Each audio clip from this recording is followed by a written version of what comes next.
Hey everyone, welcome back to our channel. Today, I'll be going over how to use Google Bard as a Hebrew translator. So let's get started.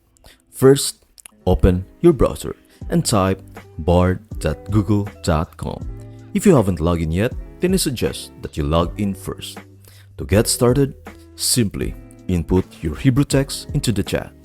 Employ the request, translate this in English to initiate the translation process, and then press the Enter key to proceed. Observe how Google Bard adeptly unveils the essence of the Hebrew words, swiftly and accurately presenting an English translation. However, the linguistic exploration doesn't halt here.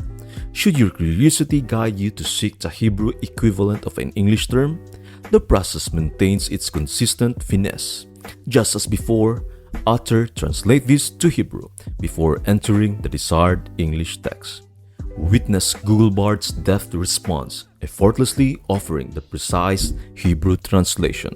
While Google Bard's capabilities are indeed remarkable, it's important to recognize that accuracy may fluctuate, particularly in intricate contexts or when handling sensitive vocabulary.